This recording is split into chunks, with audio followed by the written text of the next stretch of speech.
तर अकोटमध्ये एमआयएमचे जे नगरसेवक आहेत त्यांनी पक्ष सोडल्याचं भाजपचे खासदार अनुप धोत्रे यांनी म्हटलंय. खासदार अनुप धोत्रे आपल्या सोबत आहेत. भाऊ, अकोटमध्ये तुमच्या पक्षाची एमआयएम सोबत युती झाल्याची जी चर्चा आहे, बातम्या आहेत त्या येत आहेत. पक्षाची भूमिका काय याच्यावर? यामध्ये मला असं वाटतं की आपण एमआयएम जो पार्टी आहे त्या पार्टीच्या नेत्यांना आणि लोकांनाही विचारलं पाहिजे.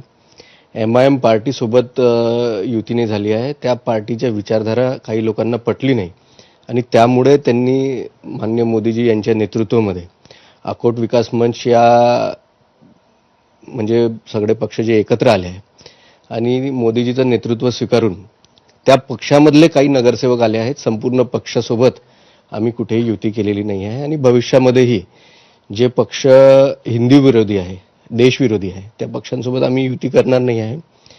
जर कोणी देशाच्या विकासाचे मुद्दे घेऊन आमच्या सोबत येत असेल तर नक्कीच आम्ही त्यांच्यासोबत जाऊ, परंतु एमआयएम सोबत आम्ही कुठेही युती केली नाही आहे. स्वतः देवेंद्रजी पण बोललेत की चुकीचं झालं असेल तर कारवाई होईल. तर यात चौकशी झाल्यानंतर जर चूक आढळली तर निश्चित कारवाई होईल. जो एमआयएमचा विषय आहे त्यामध्ये मी एवढं ठामपणे सांगू शकतो की एमआयएम या पक्षासोबत स्थानिक लेवलवर युती नाही झालेली आहे. ते लोक एमआयएम सोडून आमच्यासोबत आले.